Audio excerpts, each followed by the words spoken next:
Unacademy. Let's crack it.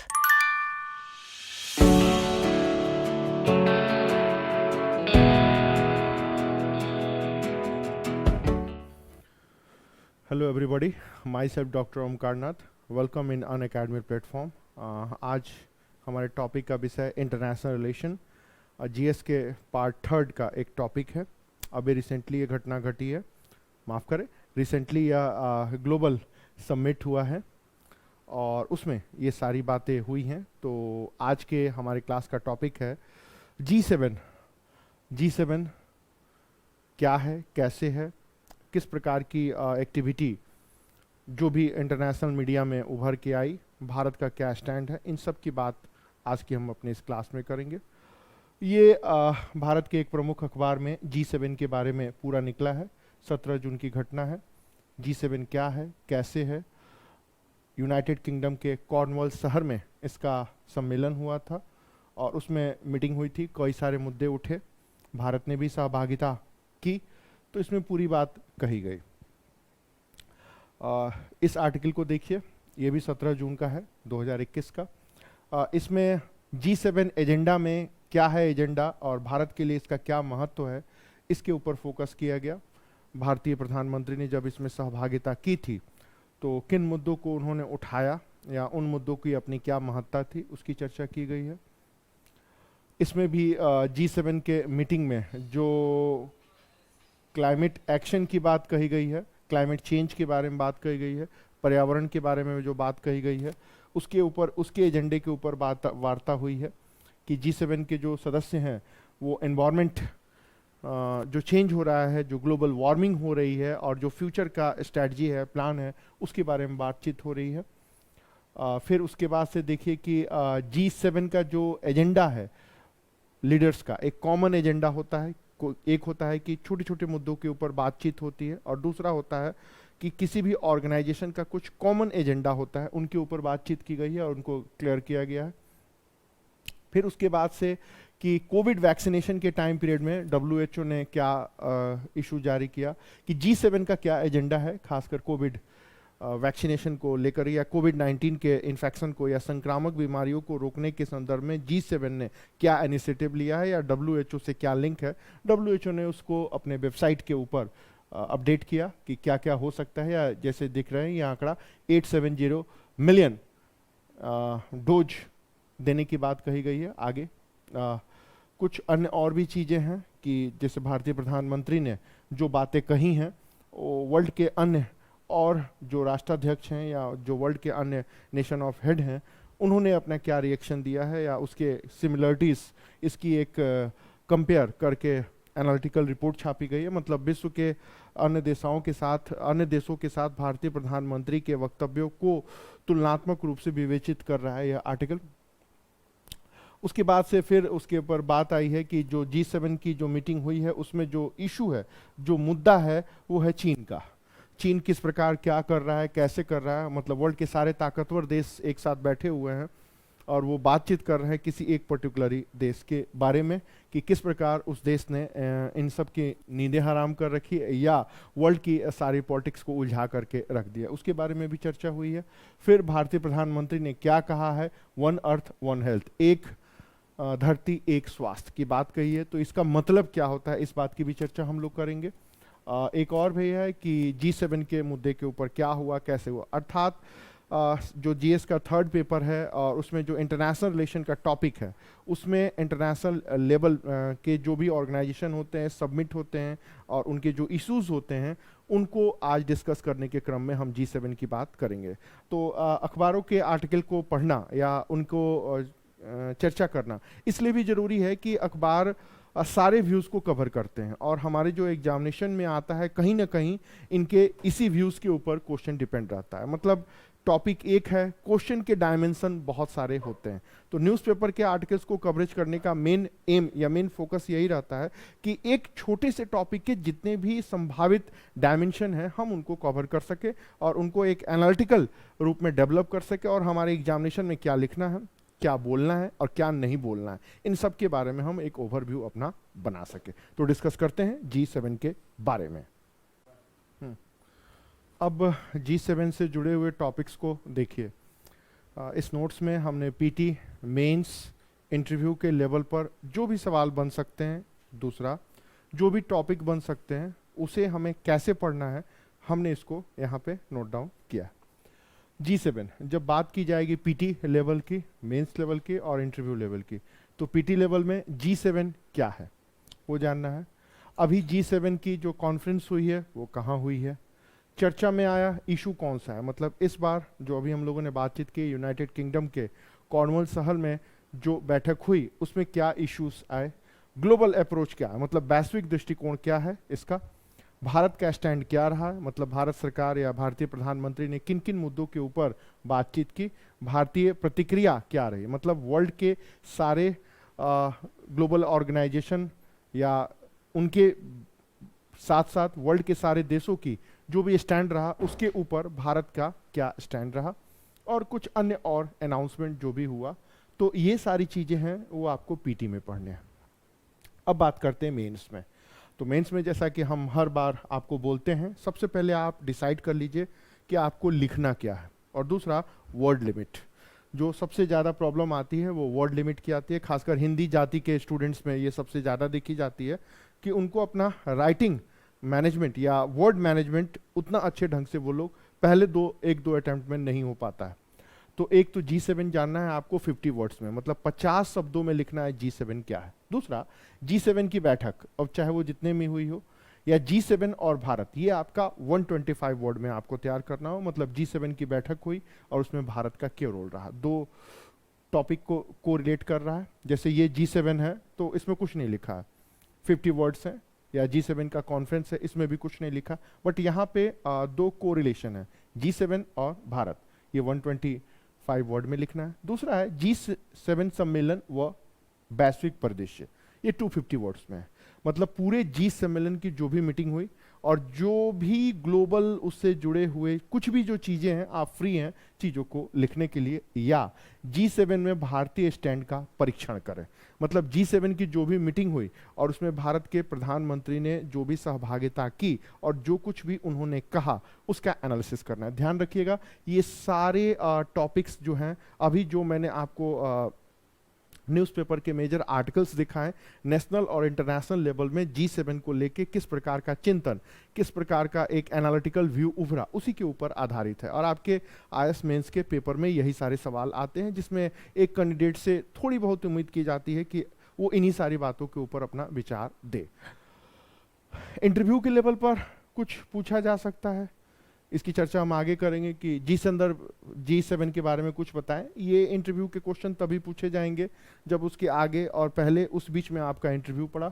ऐसा नहीं है कि आपका इंटरव्यू नवंबर में पड़ा और G7 की मीटिंग अभी जुलाई में हुई है तो नवंबर में जुलाई के प्रश्न पूछे जाएंगे। लेकिन अगर कोई भी न्यूज आपके इंटरव्यू के उस समय के इर्द गिर्द होता है तो आपको तैयार रहना चाहिए कि उनका कोई मूड नहीं है, कैसे भी सवाल पूछ लें। तो G7 के संदर्भ में कुछ बताएं तो आपको बताना पड़ेगा कि ये क्या है, कैसे है। आपका उत्तर आपको बस 3 लाइन में होना चाहिए। फिर अगला सवाल, अगर आपने ये अच्छा बोल दिया तो दूसरा सवाल होगा, जब UN है तब G7 का औचित्य क्या है। इसके ऊपर भी आपको तैयार रहना पड़ेगा कि भाई जब UN, United nation, world level पर एक ऑर्गेनाइजेशन है तो G7 का क्या औचित्य है। अब इन प्रश्न का उत्तर भी आपको 3 लाइन में देना है। फिर G7 व चीन के बीच में क्या उलझने हैं, फिर आपको 1, 2, 3, 4 जितने भी पॉइंट्स बनते हैं फिर आपको एक्सप्लेन करना होगा कि इस बार इस सम्मेलन में किन किन मुद्दों के ऊपर चर्चा हुई। एक और सवाल कि भारत की क्या कुछ महत्ता है, खूब सारी आलोचना भी हुई, हालांकि मैंने वो आर्टिकल आपको नहीं दिखाया कि भारत की, एक दूसरे शब्दों में कहें, भारत को उतनी महत्ता नहीं मिली। अब ये मैं नहीं कह सकता कि बेइज्जती हुई, लेकिन कुछ उसी तरह का एनालिटिकल व्यू इंटरनेशनल मीडिया में उभरा कि भारत के बारे में कि भाई क्या है, कैसे, आगे चर्चा करेंगे।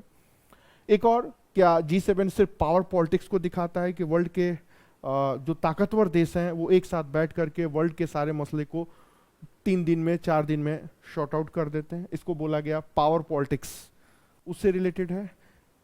G7 कहाँ एक्टिव है या कहाँ निष्क्रिय है। ये थोड़ा आपको देख के बताना पड़ेगा कि खासकर कोविड के मामले में, ग्लोबल वार्मिंग के मामले में, सीरिया के मामले में, या अफगानिस्तान से जो अमेरिकी फौज वापस आ रही है उसके मामले में, या ईरान के एटॉमिक रिएक्टर प्रोग्राम के मामले में कहाँ कहाँ G7 एक्टिव दिखता है और कहाँ कहाँ G7 डीएक्टिव दिखाई दे रहा है।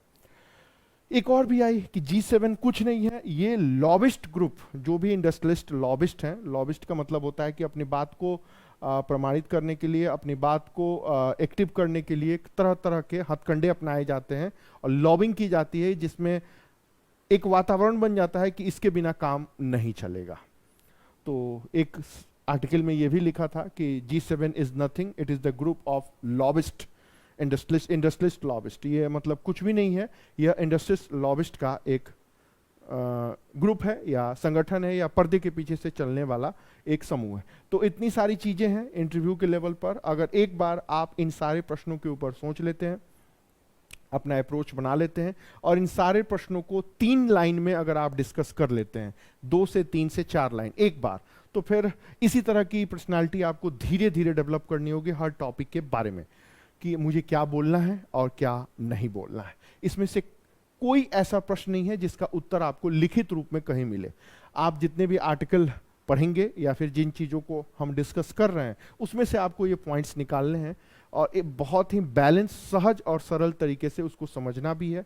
और इनको समझने से ज़्यादा, सबसे ज़्यादा महत्वपूर्ण है क्या नहीं समझना है और क्या नहीं बोलना है।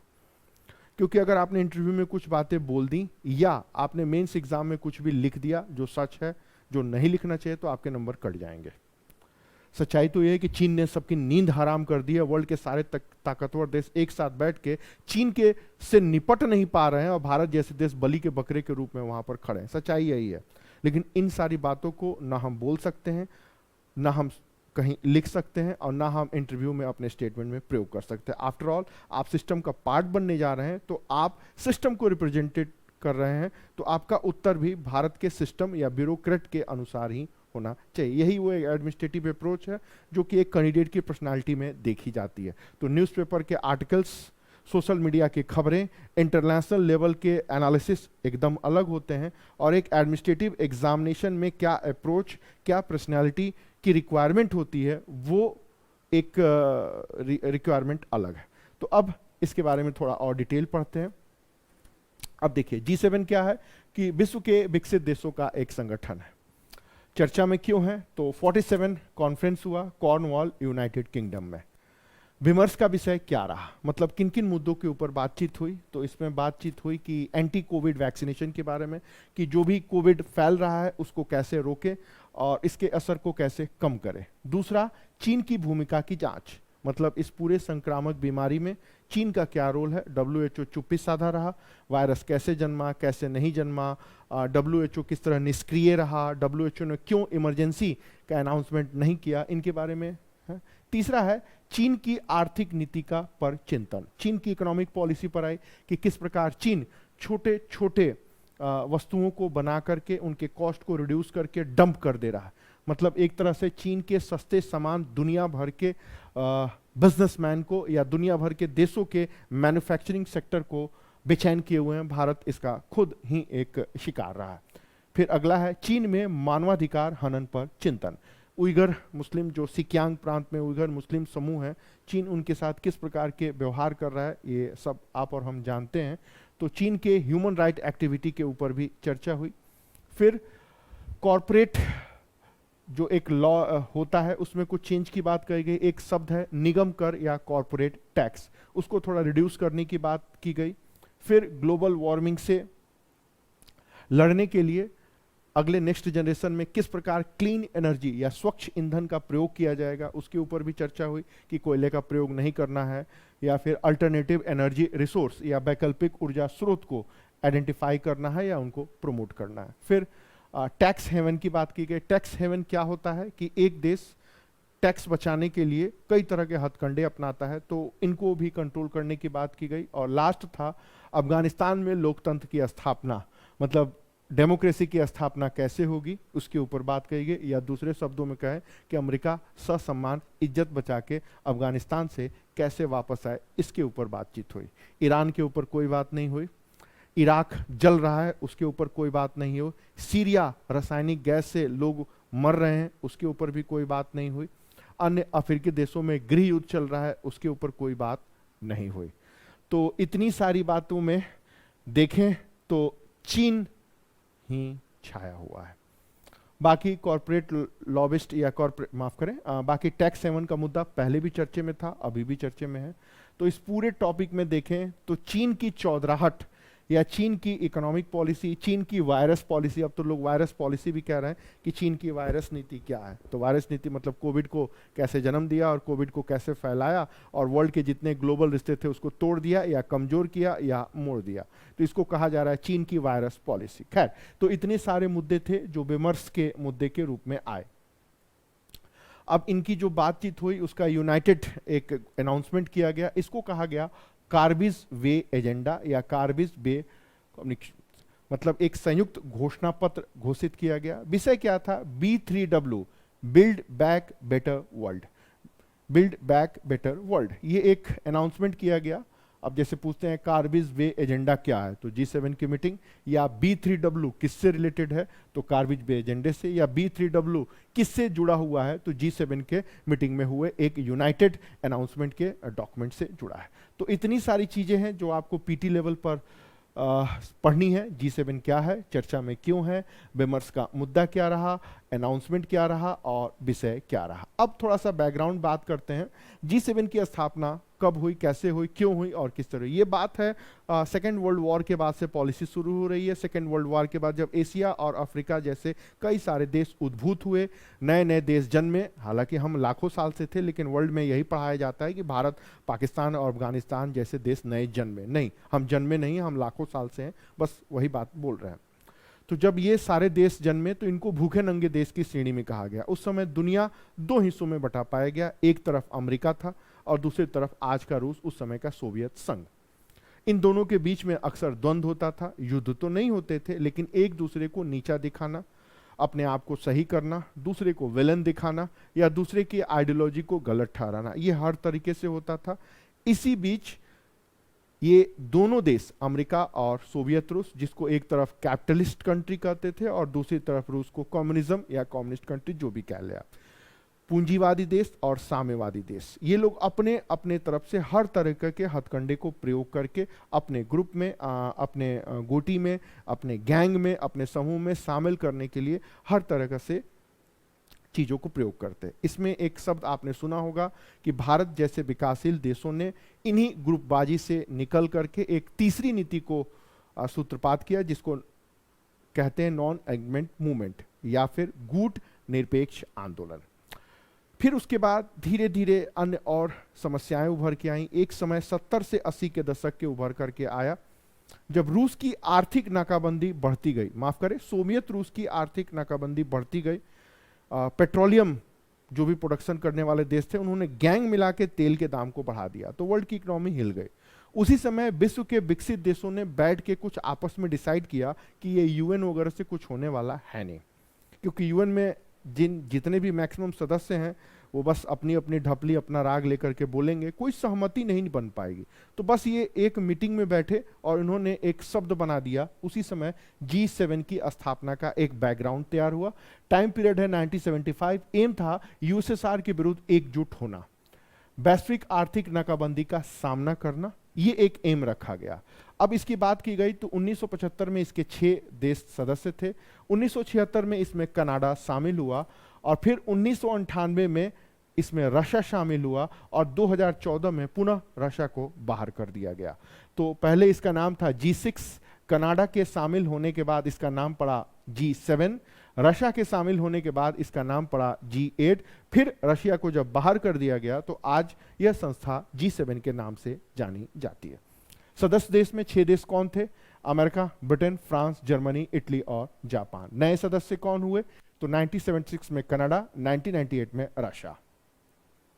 अब G7 का इंपॉर्टेंस क्या है? भाई संगठन तो बहुत सारे हैं लेकिन इसका इंपॉर्टेंस क्या है, क्यों G7 महत्वपूर्ण है, इसकी थोड़ी चर्चा करें। अब देखिए ये पूरा वर्ड 50 वर्ड्स में लिखा है G7 का महत्व। इसको आप खींच के 125 वर्ड्स में भी कर सकते हैं कि G7 का इंपॉर्टेंस क्या है। तो इंपॉर्टेंस क्या है?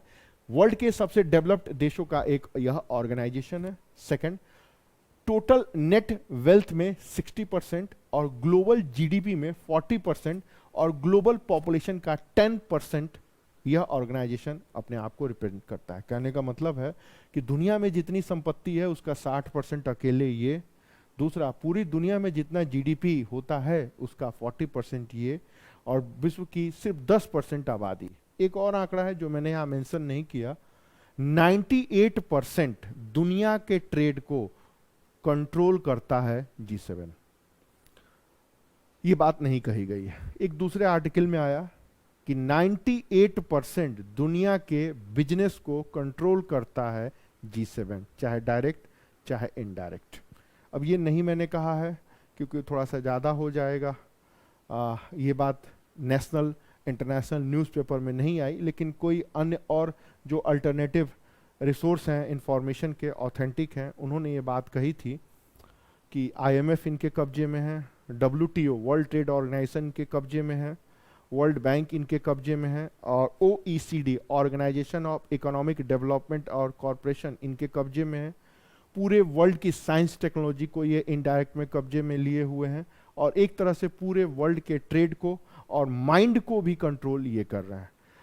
आज से 5 साल पहले हमारे सोचने की क्षमता थोड़ी अलग थी, लेकिन आज आप देखिए, आज आपके दिल पे, आज आपके दिमाग पे सोशल मीडिया छाया हुआ है। आप वही सोचते हैं जो मीडिया आपको सोचवाता है। अगर आप NDTV देखते हैं तो आपकी सोच अलग होगी, अगर आप GTV या रिपब्लिक देखते हैं तो आपकी सोच अलग होगी। अगर आप व्हाट्सएप यूनिवर्सिटी के ऊपर डेली 15 से 20 मिनट भी समय देते हैं तो 1 साल में देखिए आपकी सोच कैसे बदल गई। कहने का मतलब है G7 पूरे वर्ल्ड के दिमाग के ऊपर कब्जा किया हुआ है। वो जो चाहते हैं, जैसे चाहते हैं, उस तरह दुनिया को एक वे में मोड़ सकते हैं। ये चीज़ मैंने यहाँ लिखा नहीं है क्योंकि इसका कोई ऑथेंटिक सोर्स नहीं है, सच्चाई यही है। बिना किसी उद्देश्य, सचिवालय, संगठन, संस्था के तहत यह संचालित हो रहा है। मतलब एक वर्ल्ड का यह एकमात्र ऐसा ऑर्गेनाइजेशन है जिसकी कोई ऑफिस नहीं है, जिसका कोई स्टाफ ही नहीं है, जिसका कोई एम भी नहीं है, और जिसका कोई एक तरह से कहा जाए कि मुझे ये करना है, ये भी नहीं है। वो लोग मीटिंग में बैठते हैं, कहते हैं हमें ये करना है। जहाँ पे जिस देश में इनकी मीटिंग होती है वही देश सारे खर्चों को उठाता है, और अगली बार जो भी इनका प्रोटोकॉल है उस हिसाब से मीटिंग अनाउंस हो जाती है कि अगली बार इसके यहाँ मीटिंग होगी और इनका सारा खर्चा वो देश उठाएगा।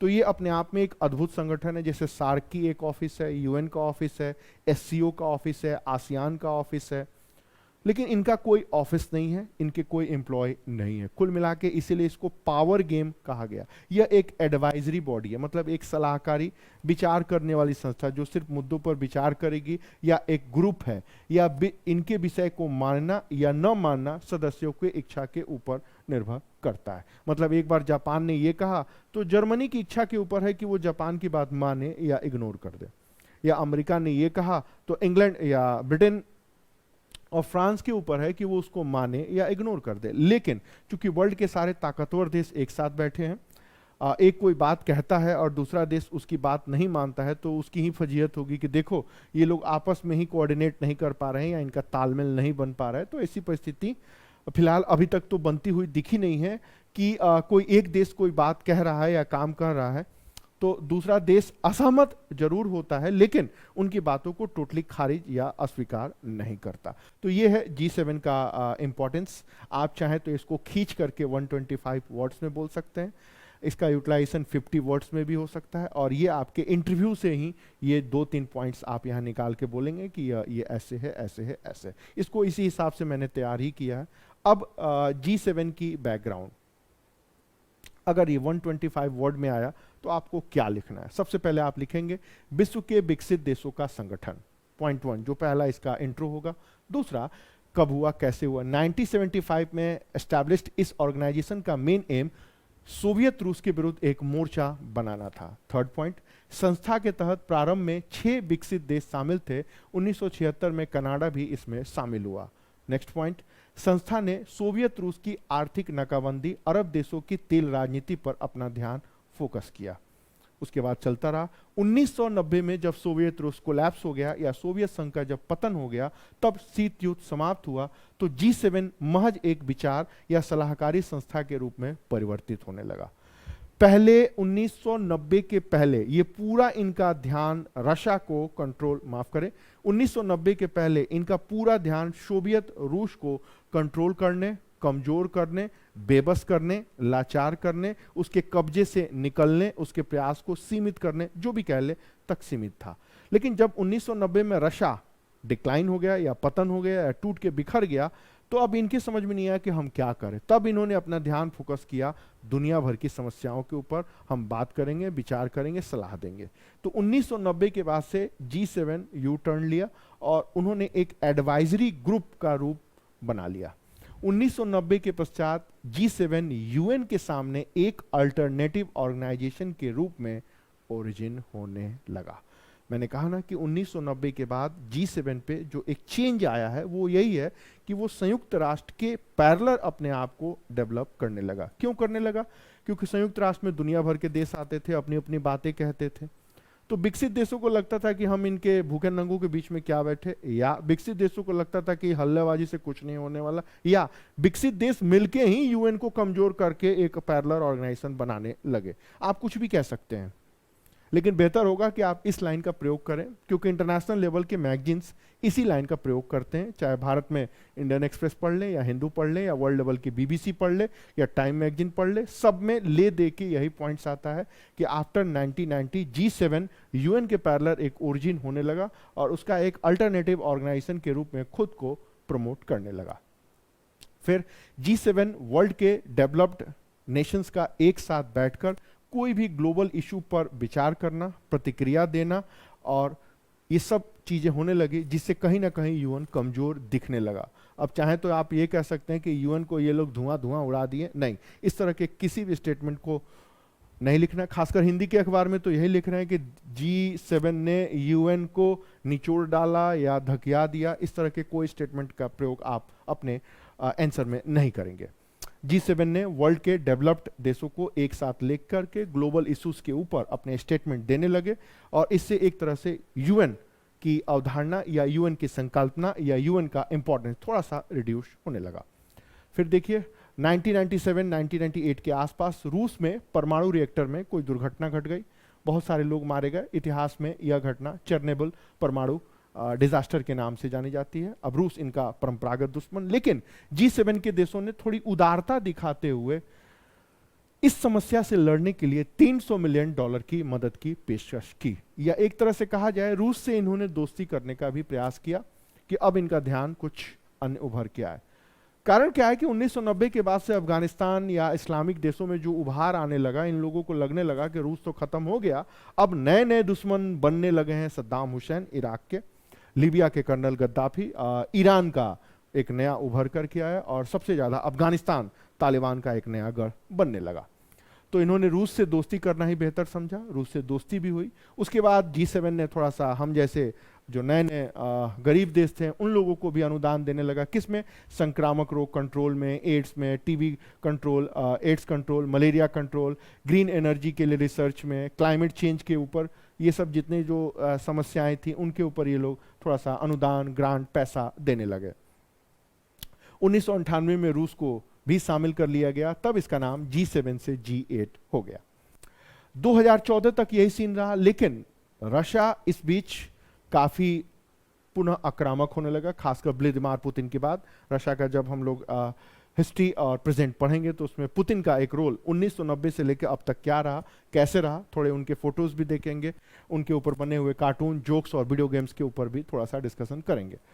कहानी यही थी कि एक तरफ 2001 अफगानिस्तान खत्म या उसको धराशायी करने का प्रयास किया गया, 2003 इराक, 2010 लीबिया, 2013 सीरिया की पूरी कहानी आपको आगे भी बताएंगे, जल रहा था।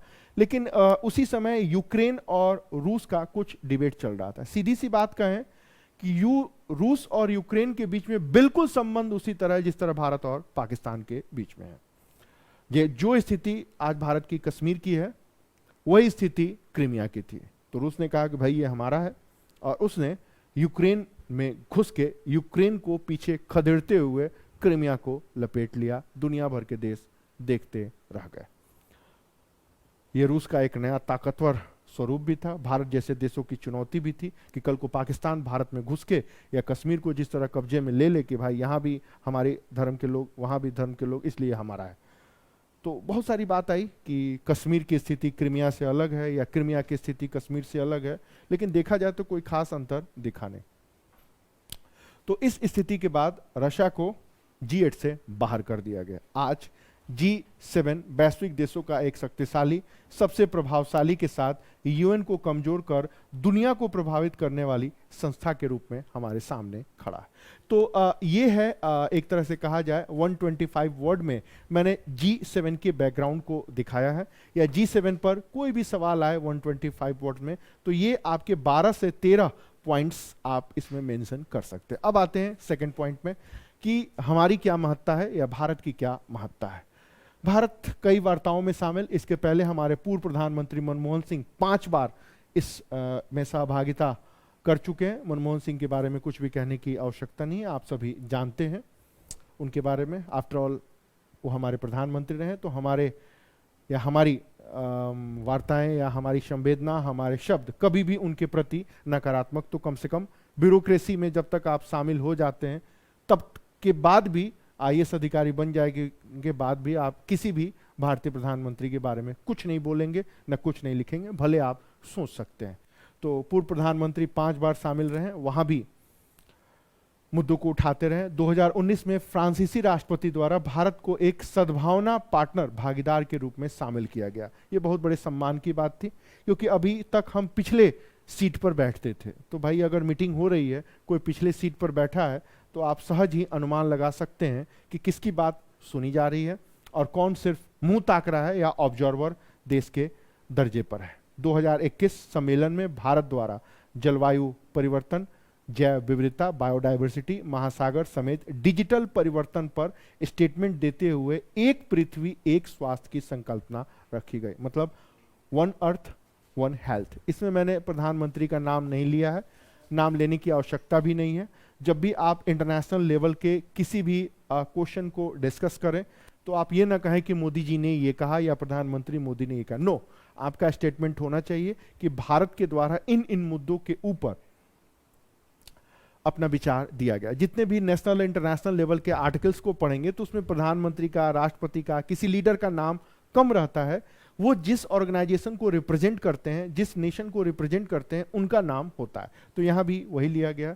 भारत जैसे बड़े देश को G7 में शामिल न करने की आलोचना लंबे समय से होती रही। कहा जाता है कि भारत और चीन जैसे देशों को बिना शामिल किए G7 सही मायनों में तब तक डेमोक्रेटिक और यूजफुल नहीं हो पाएगा जब वर्ल्ड के 2 बड़े देश या एशिया के 2 बड़े देश इसमें शामिल न हो। भारत G7 में शामिल एक ऑब्जर्वर की हैसियत से शामिल हुआ, इसकी आलोचना भी होती रही। क्यों हमको मुंह ताकने के लिए बुला दिया जाता है और जब मीटिंग खत्म होती है तो हम लोग बस फोटो खिंचाते हैं। हम का मतलब यहाँ पर भारतीय प्रधानमंत्री है और फिर चले आते हैं। इनको दूसरे भाषा में कहा जाए ऑब्जर्वर या अवलोकन करने वाला, इससे ज़्यादा की हैसियत नहीं। मतलब आइए, बैठिए, थोड़ा बहुत बोलिए, लेकिन अब आपको कुछ भी डिसाइड करने का अधिकार नहीं होगा। तो ये मेजर चीज है भारत को लेकर के।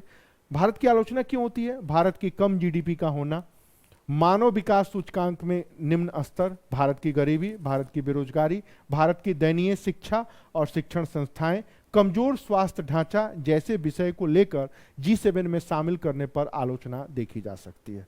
देसी शब्द में कहें तो भारत की गरीबी, बेरोजगारी, भारत का भूखा नंगा होना, भारत में आपदाओं का होना, राजनीतिक भ्रष्टाचार का होना, मतलब कुछ कहा जाए तो भारत में कुछ भी अच्छा नहीं। अगर आपने स्लमडॉग मिलेनियर फिल्म देखी होगी तो पूरी दुनिया भारत को उसी निगाह से देखती है। बहुत पहले जॉर्ज बुश जूनियर ने एक बात कही थी कि भारत और चीन के लोग भूखड़ हो गए हैं या इनके पास पैसा आ गया है तो ये भरपेट थोड़ा खाना खा रहे हैं, इसलिए एक वर्ल्ड का खाना चट कर गए हैं।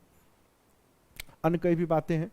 तो इसको बड़े ही संयमित तरीके से कैसे लिखना है ये आपको यहां से मिलेगा कि आखिर भारत की आलोचना होती है तो क्यों होती है, कि भारत कहीं भी वर्ल्ड के स्टैंडर्ड में, पोजीशन में सरवाइव नहीं करता, फिर इसे क्यों शामिल किया जा रहा है। तो बड़े ही अपने देश की बेइज्जती नहीं मारनी है, संतुलित शब्दों में इसको ऐसे लिखना है। फिर लास्ट में कंक्लूड करिए, यूएन जैसी संस्था होने के पश्चात भी G7 के समानांतर भागीदारी विशेषकर चीन के विरोध में भारत की सहभागिता एक नए शीत युद्ध या गुटबंदी का भी संकेत माना जा रहा है। माना जा रहा है कि चीन का मुकाबला करने के लिए भारत जैसे देशों को शामिल किया जा रहा है। एक अखबार ने तो यह भी लिखा, भारत बलि का बकरा बनने जा रहा है। चीन के सामने जैसे बकरे को हलाल किया जाता है, उस तरह भारत की स्थिति होगी। हालांकि अब इसमें क्या सच्चाई है मैं इसके ऊपर ज़्यादा नहीं बोलूँगा, लेकिन आपको सच्चाई के चक्कर में न पढ़ करके एग्जामिनेशन निकालना है, अच्छे नंबर लेने हैं, तो आप वही सारे शब्दों का प्रयोग करें जो भारत का विदेश मंत्रालय अपने प्रेस विज्ञप्ति में इशू करता है और प्रेस ट्रस्ट ऑफ इंडिया अच्छे अच्छे शब्दों में लिखता है कि भारत दुनिया के विकसित देशों के श्रेणी में, या भारत के ताकत को यूएन के बाद G7 ने भी पहचाना, या चीन को नकेल कसने के लिए भारत की महत्ता समझी G7 ने। तो ये जो हिंदी के बेल्ट के अखबार हैं इसी तरह के आर्टिकल्स को लिखते हैं। पूरे हिंदी बेल्ट की मानसिकता ऐसे ही बनाई जाती है, गढ़ी जाती है। करिश्माई नेतृत्व आता है कि देश का नेतृत्व किसी मजबूत हाथों में है, लेकिन रियलिटी यही है कि वर्ल्ड हमें किस निगाह से देखता है, ये 5 लाइन पर्याप्त है। तो इसको आप ऐसे ही कह करके कंक्लूड करिए। तो ये 7 से 8 पॉइंट है G7 और भारत। इसको आप 125 वर्ड्स में भी लिख सकते हैं, इंटरव्यू में भी प्रयोग कर सकते हैं, और 250 वर्ड्स में भी इसको यूटिलाइज कर सकते हैं। अब बात कर रहे हैं G7 की चुनौती क्या है। तो चुनौती भाई ये है, एक तो रशिया और चाइना की भूमिका। रशिया ने गुर्रा करके अमेरिका को दहाड़ा है कि काला सागर में जो जहाज भेजे हो ब्रिटेन के मार्फत, अंजाम बुरे होंगे, तैयार रहो तृतीय विश्व युद्ध के लिए। चीन की भूमिका आप देख ही रहे हैं, सीरिया में आग लगा हुआ है, कोई बात नहीं हुई। केमिकल वेपन का प्रयोग हो रहा है, लोग एक दूसरे को जहरीले गैस से मार रहे हैं, कोई रिएक्शन नहीं दिए, जैसे कि वो नॉर्मल बात है। अफगानिस्तान में कितना कब्जा हुआ, क्या हुआ, इसको हम एक अलग टॉपिक में कवर करेंगे। क्लाइमेट चेंज के ऊपर जरूर बोले, संक्रामक रोग को कैसे कोविड को कंट्रोल करना है उसके ऊपर। तो ये 5 मुद्दे हैं जो G7 के सामने चुनौती के रूप में खड़े हैं। इसी को खींच दीजिए तो आपका 125 वर्ड्स आपका बन जाएगा। स्टेप बाय स्टेप इसी 5 पॉइंट को आपको एक्सप्लेन करना है। G7 और ग्लोबल, तो यूएन भी है, यूएन को कमजोर कर रहे हैं। G20 जब ऑलरेडी बना हुआ है, वर्ल्ड के डेवलप्ड और डेवलपिंग देशों का एक कॉमन ऑर्गेनाइजेशन, फिर G7 की जरूरत क्या है। फिर SCO, संघाई कॉरपोरेशन ऑर्गेनाइजेशन, ये चीन और उसके मित्र देशों का संगठन है। ये भी काफी हद तक G7 की तरह अपने आपको दिखाते हैं, मुद्दों के ऊपर बात करते हैं। और BRICS, Brazil, Russia, India, China और साउथ अफ्रीका, तो ऐसे अनेकों संगठन हो सकते हैं। तो अगर सवाल आता है कि वर्ल्ड के ऑर्गेनाइजेशन में G7 का कंपेयर करिए, तो कम से कम आपको मिनिमम 4 ऑर्गेनाइजेशनों से G7 को कंपेयर करना होगा और अपनी आइडियोलॉजी या अपनी विचारधारा या अपने मत को लिखना होगा। अंत हमेशा पॉजिटिव लिखिएगा, या अंत कोई भी ऐसा आक्रामक ना हो या बहुत ज़्यादा फड़फड़ाने वाला ना हो। जैसे मैं जब लिखा करता था अपने एग्जाम में, तो मैं सोचता था कि मैं ऐसा लिखूंगा कि एग्जामिनर हिल जाएगा। नहीं, एग्जामिनर को मत हिलाइए, आप खुद हिल जाएंगे। उस तरह के लोगों को मार्क्स नहीं मिलता। वो बेहतर पत्रकार बन सकते हैं, वो बेहतर पत्रकार बन सकते हैं, वो बेहतर एनालाइजर बन सकते हैं, लीडर बन सकते हैं, बट ब्यूरोक्रेट नहीं बन सकते।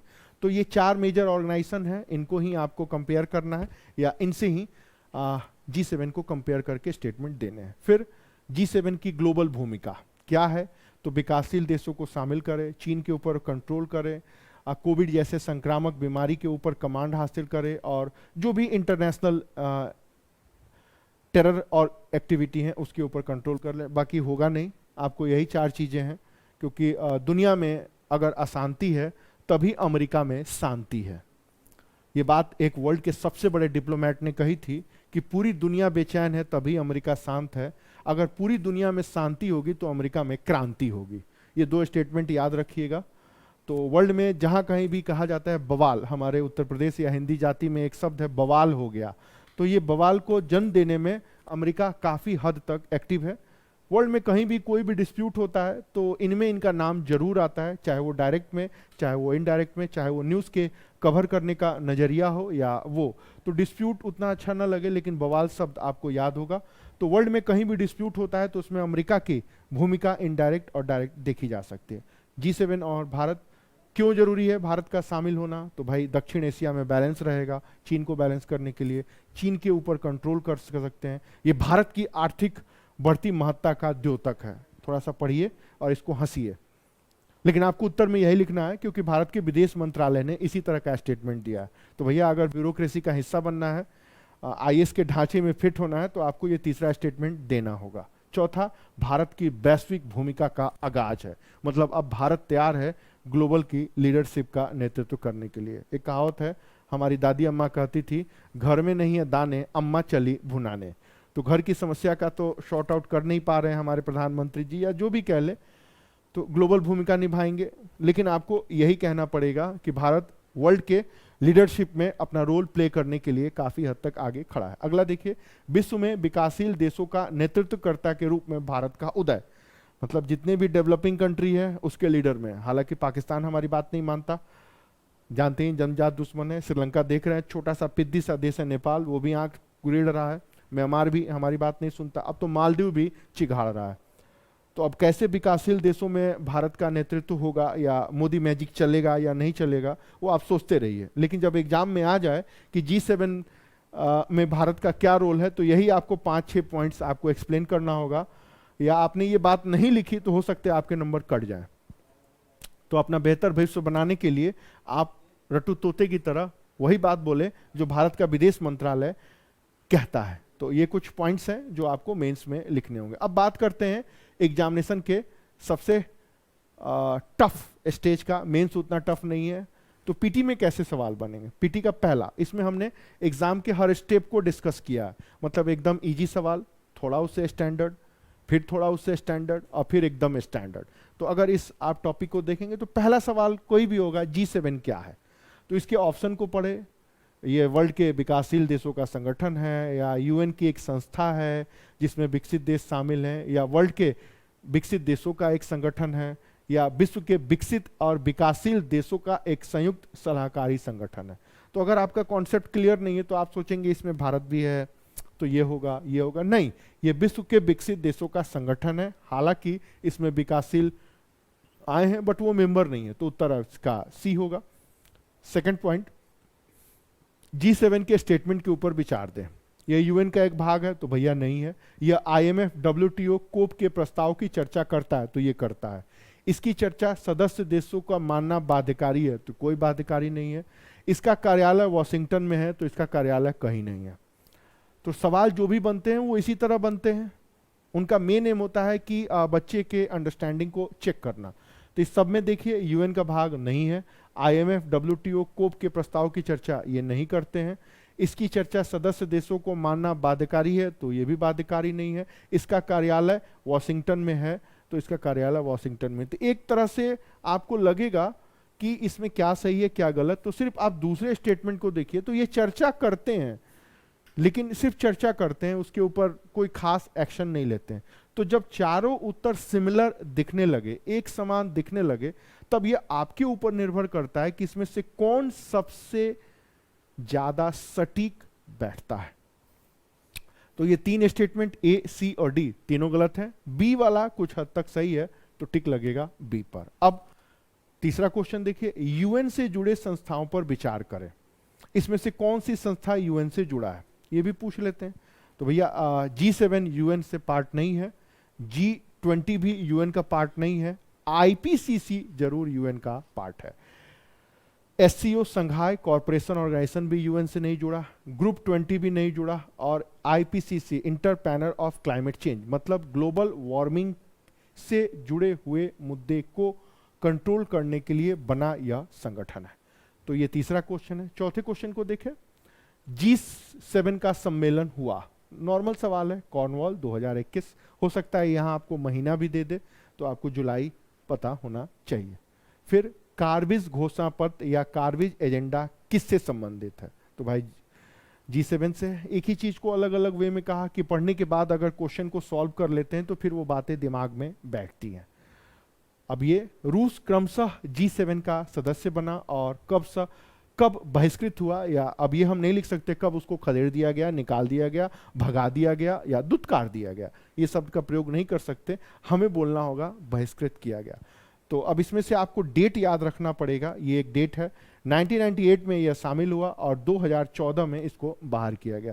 कभी कभी देखिएगा दो ऑप्शन जरूर टैली करते हैं, यहाँ देखिए 1998 या फिर आपको लगेगा कि रशिया के कोलैप्स होने के बाद। तो अगर आपको क्लियर नहीं पता है, क्रीमिया की घटना नहीं पता है या रूस के परमाणु एटॉमिक रिएक्टर के फटने की घटना नहीं पता, तो फिर आप सॉल्व नहीं कर पाएंगे। 1998 के एक साल पहले चेरनोबिल में परमाणु दुर्घटना हुआ था, रिएक्टर से गैस लीक हो गया था, उससे कई लोग मारे गए। और 2014 उसी साल क्रीमिया के को यूक्रेन से एक प्रांत छीन लिया था रशिया ने।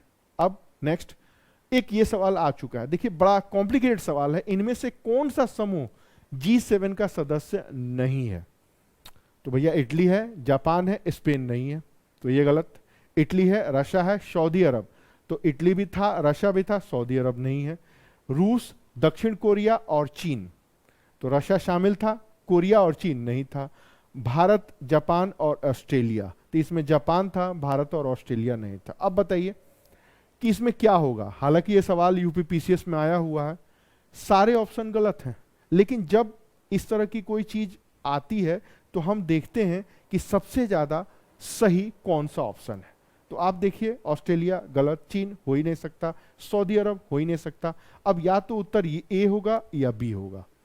अब भगवान मालिक है कि ए और बी में से किसे लोक सेवा आयोग मान्यता देता है, तो इसलिए जानबूझ करके एक पिछले साल आए हुए प्रश्नों को रखा है। इटली है, जापान है और स्पेन तो इसमें नहीं है, इटली है, रूस था, सऊदी अरब तो नहीं है। तो इसमें देखा गया ये दो देश तो कम से कम अभी हैं, ये नहीं है, ये दो देश में एक अभी भी नहीं है, तो ये ज्यादा सिमिलर लगा, इस वजह से उत्तर ए माना गया। अगला क्वेश्चन देखिए, G7 के संदर्भ में सही कथन का चुनाव करें।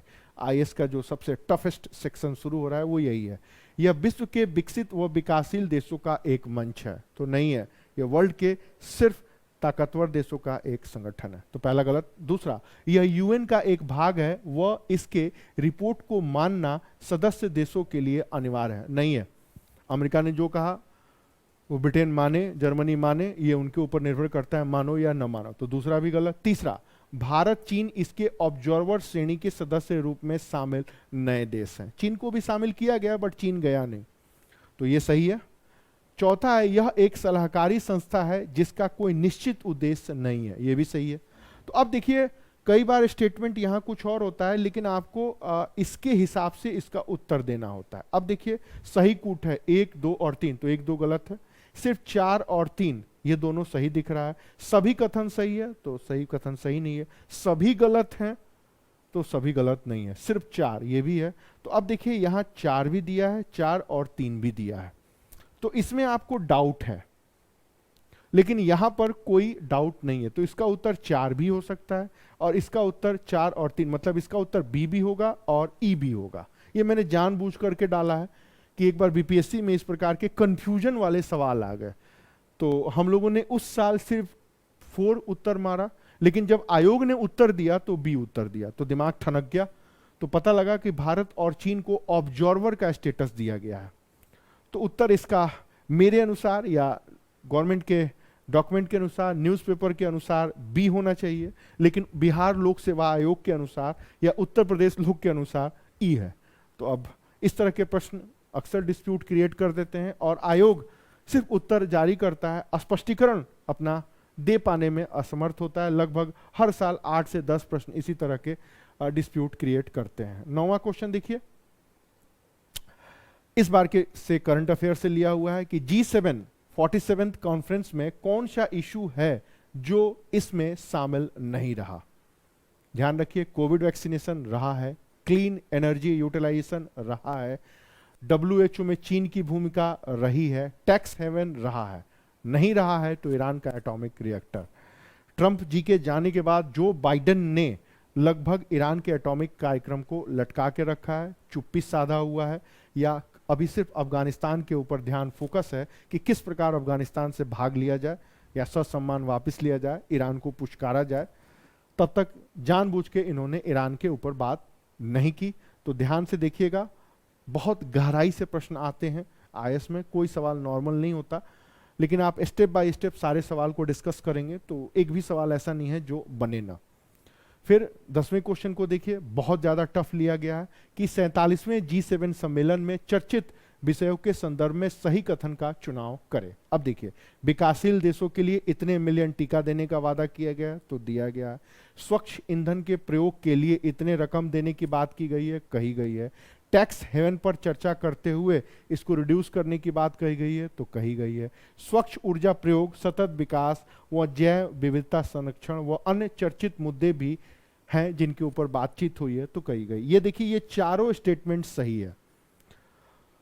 अब एग्जाम में क्या होगा, 200 की जगह 400 कर देंगे, 2.8 की जगह 5.8 कर देंगे, 15% की जगह 30% कर देंगे और कह देंगे कि इसमें कूट मिलाओ, या इस तरह की बातों के ऊपर अपना स्टेटमेंट दो। तो ये चारों सही है। तो ये 10 विशेष प्रकार के पीटी से रिलेटेड क्वेश्चन है। मेंस को डिस्कस करने के बाद अगर एक बार सारे कॉन्सेप्ट आपका क्लियर है, पीटी को आप स्थिरता के साथ पढ़ें, सॉल्व करें, तो फिर एक भी प्रश्न इसके बाहर से या इसके दायरे से आने की संभावना फिलहाल दिखती नहीं है। अब अगर सवाल आ जाता है, मेंस की बात फिर करें, G7 50 वर्ड्स में, तो ये 4 स्टेप में आप बातों को लिखेंगे कि इसका इंट्रो देंगे, एम बताएंगे, एट प्रेजेंट सिनेरियो बताएंगे और इसका ग्लोबल इंपॉर्टेंस। ऐसे ही आपका पेपर रहेगा मेंस में, प्रश्न पत्र में रहेगा कि G7 की महत्ता, तो आपको लिखना होगा। हालांकि ये सब लाल पेन का आपको यूज एग्जाम में नहीं करना है, बट मैंने आपको दिखाने के लिए बात कही। फिर अगर सेकंड क्वेश्चन आता है G7 और UNO, तो आपको 125 वर्ड्स में क्या लिखना है। पहले आप G7 को डिफाइन करेंगे, सेकंड स्टेप में आप UN को डिफाइन करेंगे, थर्ड स्टेप में आप कंपेयर करेंगे, तुलना और एनालिसिस करेंगे, और फोर्थ स्टेप में आप इसका कंक्लूजन देंगे। तो कहने का मतलब है ये 4 मेजर पॉइंट्स हैं जो G7 और UN के पैरेलल आपको डिस्कस करना है। फिर अगर सवाल आता है कि G7 के बारे में लिखिए 50 वर्ड्स में या 125 वर्ड्स में, तो पहले आप कॉन्फ्रेंस, फिर सब्जेक्ट, फिर major issues, approach, analysis and conclusion, ये 5 फ्रेमवर्क आपका होना चाहिए। उत्तर एकदम पैराग्राफ चेंज करके स्टेप बाय स्टेप, जो अभी हम लोगों ने चर्चा की। अब फिर अगर क्वेश्चन आता है कि ग्लोबल ऑर्गेनाइजेशन के रूप में G7 का इंपॉर्टेंस आप बताएं, तो सबसे पहले आप इंट्रो लिखेंगे। इंट्रो में लिखेंगे क्या है G7, कैसे बना, किस तरह बना और अभी चर्चे में क्यों है। फर्स्ट स्टेप आपका ये होगा। सेकंड में आप इसका इंपॉर्टेंस बताएंगे, वही सारी बातें जो हमने आपसे कही है कि वर्ल्ड में प्रॉपर्टी का इतना रिप्रेजेंट करते हैं, जीडीपी का इतना करते हैं, ट्रेड का इतना करते हैं, और अभी इनका ये मेजर रोल है। फिर रोल की बात करेंगे, तो अभी वर्ल्ड का सारा टेक्निक इनके पास है, फाइनेंशियल पावर इनके पास है जो इसकी भूमिका को बताता है। ग्लोबल रोल की बात करेंगे तो विकसित देश हैं, इनका जीडीपी इतना हाई है, और भारत जैसे विकासशील देश अपनी पूरी हेल्प के लिए इनके ऊपर आश्रित हैं, चाहे वो कोविड का वैक्सीनेशन हो, या 5G टेक्निक हो, या एटॉमिक रिएक्टर प्रोग्राम हो, या फिर अन्य कई और भी सारी चीज़ें। फिर उसके बाद विश्लेषण करेंगे, एनालिसिस करेंगे, थोड़ा पॉजिटिव थोड़ा नेगेटिव, कि फंड आवंटन से लेकर के क्राइसिस मैनेजमेंट में G7 का रोल है, थोड़ा पॉजिटिव होगा। फिर उसके बाद थोड़ा नेगेटिव कि UN को कमज़ोर कर रहे हैं, बेबस और लाचार जैसी परिस्थितियां भी दिखी हैं, सीरिया के मामले में आंख बंद कर लिए, इराक को उसी तरह जलता हुआ छोड़ दिए, या कोविड मैनेजमेंट के ऊपर भी ये उतने एक्टिव रूप में नहीं आए, सिर्फ इन्होंने बस पैसा दे दिया है और फिर हमारे ही वैक्सीन को खरीदो, फाइजर है तो देख ही रहे हैं। और फिर कंक्लूजन, जब आप कंक्लूड करें तो आपकी भाषा ज़्यादा उग्र नहीं होनी चाहिए। जैसे मैं बताऊं, मेरी जो सबसे बड़ी कमी थी, मैं हमेशा सच लिखता था, और सच एग्जाम में भी लिख के चला आता था कि भारत जैसे विकासशील देशों को खून चूसने का एक नया ऑर्गेनाइजेशन है G7, जो कि इस तरह का एक गलत स्टेटमेंट है। कारण मैं ब्यूरोक्रेसी का भाग बनने जा रहा हूं और आप ब्यूरोक्रेसी की ही बुराई कर रहे हैं, तो इस तरह की बातें नहीं होनी चाहिए। हिंदी प्रदेश के लोगों के ब्लड में होता है। फिर संयमित भाषा का प्रयोग करें और एक बड़ा ही बैलेंस अप्रोच बनाएं कि हाँ, बीच का एक रास्ता लेके। कंक्लूजन बहुत इंपॉर्टेंट है, इससे आपकी पूरी मेंटलिटी, इससे आपकी पूरी साइकोलॉजी, इससे आपकी पूरी पर्सनालिटी का जजमेंट हो सकता है। आप क्या हैं, आप क्या सोचते हैं, या आप कैसे रह सकते हैं। फिर एक क्वेश्चन मैंने यहाँ फिर डिस्कस किया, 250 वर्ड्स में इसको राइट डाउन किया ताकि आप लिख सकें। इस बार पूरी उम्मीद है कि मेंस में इस तरह के सवाल बन सकते हैं। क्या कॉर्नवॉल शिखर सम्मेलन में एक ध्रुवीय विश्व की घटना का संकल्प झुटलाता है और कई नई चुनौतियों को सामने रखता है? ये एक इंटरनेशनल लेवल की मैगजीन का बीच का कंक्लूजन है। भारत में भी दो बड़े अखबारों ने कुछ ऐसे ही बोला है कि जिस कोल्ड वॉर का सामना करने के लिए G7 को एस्टैब्लिश्ड किया गया, अब वो कोल्ड वॉर का पीरियड पुनः सामने दिख रहा है और अब कोल्ड वॉर का नया एटमॉस्फेयर शुरू हो रहा है। कुल मिला के देखा जाए तो इस क्वेश्चन की डिमांड है कि G7 के मीटिंग में चीन के ऊपर डिस्कस करना है और एनालिसिस करना है। अब उसको कैसे आप लिखेंगे? तो सबसे पहले इंट्रो लिखेंगे। कैसे? बच्चे कई बार पूछते हैं कि सर हम लिखे कैसे, बच्चे कई बार पूछते हैं कि सर हम इंट्रो कैसे शुरू करें। तो मैंने उनको आज ये सुबह ही लिखा और लिख करके दिखाया कि इस तरह का अप्रोच आपको रखना है। विश्व के विकसित देशों का सम्मेलन ब्रिटेन के कॉर्नवॉल शहर में जो G7 के नाम से हुआ, उसमें चीन की कोविड-19 संक्रमण में भूमिका, WHO में वर्चस्व समेत ट्रेड वार में सक्रियता के कारण एक ध्रुवीय विश्व की संकल्पना कमजोर पड़ रही। इट मींस ये फर्स्ट पैरा आपको बता रहा है कि वर्ल्ड में कोल्ड वॉर अभी खत्म नहीं हुआ है। चीन के द्वारा जो भी नई चुनौतियां दी गई हैं उससे पूरी दुनिया में कोल्ड वॉर का एक नया वातावरण बन चुका है और G7 के देश इसका सामना करते हुए इस तरह के स्टेटमेंट को दे रहे हैं। दूसरे पैरा में आप देखिए, सम्मेलन में कई मुद्दों की चर्चा हुई किंतु सभी विकसित देशों का एक तरफ होने और अकेले सामने चीन से जुड़ी परिस्थितियों पर चर्चा करना एक नए शीत युद्ध का द्योतक है या प्रकटीकरण कर रहा है। यह भी एक है कि कोल्ड वॉर एक नया एटमॉस्फेयर क्रिएट हो चुका है क्योंकि सारे जगह पर China China China China China ही छाया था। थर्ड पैरा में आइए, कोविड-19 के वायरस को बनाने, WHO को अपने अनुसार चलाने, उइगुर प्रांत में मुस्लिम समूह के एक तरफा ह्यूमन राइट्स का उल्लंघन करने समेत सस्ते और टिकाऊ वस्तुओं का उत्पादन कर चीन ने ट्रेड वॉर को शुरू किया है, उस पर वार्ता केंद्रित रही। इस देखिए थर्ड पैरा में पूरा का पूरा चाइना है कि कैसे चाइना ने वायरस बनाया, WHO को कब्जाया, उइगुर प्रांत में वो ह्यूमन राइट्स का हनन कर रहा है और छोटे छोटे सस्ते टिकाऊ जिसकी कोई गारंटी नहीं है माल फेंक रहा है और दुनिया भर के ट्रेड रिलेशन को, प्रोडक्शन को डिसबैलेंस कर रहा है। नेक्स्ट पॉइंट को देखिए, विश्व के सर्वाधिक विकसित देशों का चीन पर एक तरफा चिंतन कई घटनाओं को दिखाता है। वास्तव में G7 स्वयं ही एक तरफा संगठन जैसा था जिसके विषय में UN के विपरीत अलग रूप में संचालित होते रहे। वस्तुतः चीन के इस बार वर्चस्वशाली भूमिका आने से इस बार की तरह अवधारणा सामने आ रही है जिससे कुछ हद तक सच्चाई विद्यमान है। कहने का मतलब है कि इस 125 वर्ड्स में आपने सारी बातें कह दी, बहुत हद तक संयमित तरीके से कि भाई इसमें मीटिंग में क्या हुआ, पहला पैरा। दूसरे में चीन के ऊपर कैसे फोकस रहा, तीसरे में चीन ने क्या किया, चौथे में सारे देश कैसे अटैक मार रहे हैं और पांचवें पैरा में आपने बताया कि चीन वही कर रहा है जो वर्ल्ड के सारे देश कर रहे थे। तो ये थी G7 से रिलेटेड सारी घटनाएं जिसमें हम लोगों ने इन मुद्दों के ऊपर बात की कि एक वर्ल्ड के सबसे ताकतवर देशों के ऑर्गेनाइजेशन ने किस प्रकार वर्ल्ड के सारे सिस्टम को इफेक्टेड किया हुआ है और भारत की इसमें भूमिका क्या हो सकती है, G7 का ग्लोबल एजेंडा क्या है, चाइना किस प्रकार चैलेंज बन के आ रहा है और वर्ल्ड के सारे घटनाओं के प्रति इनका क्या नज़रिया है, क्या स्टैंड है और इंटरनेशनल रिलेशंस के श्रेणी क्रम में इसका क्या एक अलग महत्ता हो सकती है और भारत की इसमें क्या भूमिका है। तो उम्मीद है G7 के इस सारे एस्पेक्ट्स को जो मैंने डिस्कस किया है PT, मेंस और इंटरव्यू के लेवल पर आप इन सारे प्रश्नों को अब हल कर सकते हैं। ध्यान रखिएगा, PT, मेंस और इंटरव्यू कोई अलग पैटर्न नहीं है, टॉपिक एक ही होता है, अंडरस्टैंडिंग एक ही होती है। प्री आपके फैक्चुअल नॉलेज को चेक करता है, मेंस आपके एनालिटिकल व्यू को चेंज करता है और इंटरव्यू आपकी पर्सनालिटी को जज करता है। अगर तीनों में कॉम्बिनेशन रहता है तो आप एक बार में एग्जाम को क्वालिफाई कर लेते हैं। लेकिन अगर आपकी आइडियोलॉजी थोड़ी सही नहीं है, अगर आप हिंदी बेल्ट के या हिंदी जाति के पॉलिटिक्स से ज़्यादा प्रभावी हैं, इफ़ेक्टिव हैं, तो प्रॉब्लम यहीं आती है। मैं बार बार कहता हूं कि जो भी आपकी सोच है, समझ है, उसको आप किनारे रखिए। नहीं अगर आप किनारे रखें तो फिर ये आपके ऊपर हावी हो जाएगा और कहीं ना कहीं मेंस के एग्जामिनेशन में वो चीज़ें झलकने लगती है। यकीन ना हो तो आप मेंस का उत्तर लिखें, 2 दिन बाद अपने ही उत्तर को पढ़ें तो फिर आपको समझ में आ जाएगा कि आपकी भाषा, आपकी सोच, आपकी समझ, आपका रुझान और आफ्टर ऑल आपकी पर्सनालिटी कैसी है। तो उम्मीद करता हूं कि आज एक छोटे से टॉपिक के हर एस्पेक्ट्स को मैं समझाने में सफल हुआ।